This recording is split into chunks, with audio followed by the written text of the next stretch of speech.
It began as a routine courtroom hearing, but it quickly turned into a national headline. Judge John Roberts, Chief Justice of the Supreme Court, issued an unexpected fine of $50,000 to political firebrand Karoline Leavitt over what he called a grave breach of legal protocol and contempt for judicial conduct. The media scrambled for context. Few understood why such a heavy-handed penalty had been levied. Some assumed it was political retaliation, others suspected hidden motives. But what followed wasn't just a legal response, it was a masterstroke that flipped the narrative completely and forced even Roberts to reconsider. Levitt, known for her unapologetic tone and fierce advocacy, took the fine not as punishment, but as a platform. Instead of lashing out emotionally, she called a press conference the same day, standing before a podium with a single folder in hand. Calm and focused, she began by saying, "I don't fear this fine. I welcome it, because it gives me a reason to reveal what they never wanted exposed." The press leaned in. She wasn't going to pay the fine quietly. She was going to use it to peel back the curtains on a deeper story she claimed the public deserved to know. Leavitt opened the folder and revealed a series of correspondences, legal memos, and judicial remarks dating back months. She claimed the $50,000 fine was the culmination of behind-the-scenes pressure from legal elites who were uncomfortable with her efforts to expose judicial partisanship. "I was warned to stop challenging their decisions," she said, "and when I didn't, they came after me financially." The document showed troubling patterns, selectively enforced penalties, sudden rule changes, and communications that hinted at coordination among officials. Her audience was stunned. The fine now looked less like justice and more like retaliation. She didn't stop there. Levitt laid out a timeline of legal actions she had taken, many of which questioned the impartiality of high-level judges, including Roberts.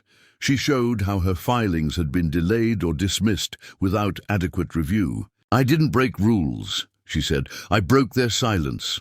Her voice didn't waver. In fact, it grew stronger with each point she made. Every slide she presented, every quote she read, added weight to her argument. She was no longer on defense. She had flipped the courtroom into her stage and turned the fine into evidence. The backlash was immediate. Legal scholars, reporters, and even some former clerks began reviewing her evidence. What they found shocked them. Several of the documents Levitt cited were previously overlooked or hidden behind bureaucratic layers. Within hours, multiple journalists independently verified the authenticity of her claims. Editorials began to shift. While some still questioned her style, few could deny the substance she brought forward. Whether you agree with her or not, one analyst wrote, "Karoline Leavitt just forced the Supreme Court to answer questions it hasn't faced in decades." Judge Roberts issued a brief public comment the next day stating, "The court stands by its actions, but will consider all relevant information presented in due course." The wording was careful, but telling. He hadn't expected Leavitt to go public, let alone back her story with documents. Privately, insiders reported that a review committee was quietly being assembled to reassess the case. Meanwhile, Leavitt continued making media rounds, not to complain, but to teach. She explained legal procedures, power dynamics, and how citizens could better understand what happens behind courtroom doors. Public opinion swayed quickly. Polls showed rising support for transparency in judicial processes, with Leavitt's case cited as a key turning point. Protesters gathered peacefully outside courthouses holding signs that read "Truth over fines" and "Justice for all, not just the powerful." Leavitt launched a bipartisan initiative called Law in Light, aimed at educating Americans on how to file ethics complaints and navigate judicial bureaucracy. What began as a $50,000 penalty was now a national movement, drawing attention from political leaders, law professors, and concerned citizens alike. Facing mounting scrutiny, Roberts convened a closed-door session with fellow justices. Rumors swirled that several expressed regret over how the situation was handled.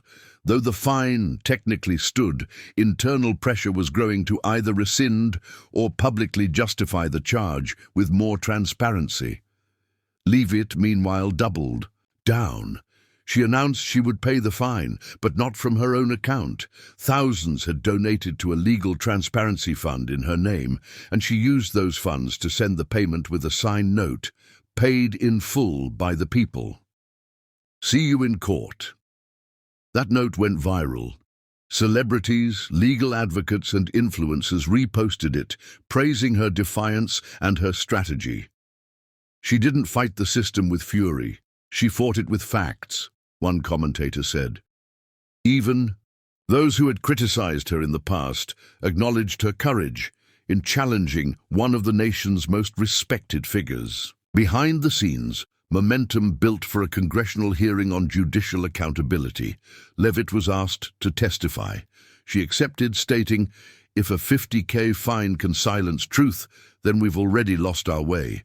But if it can ignite change, I'll pay it again tomorrow." In the end, Levit didn't just challenge Judge Roberts, she rewrote the playbook. Her fine became a spark, her response a movement.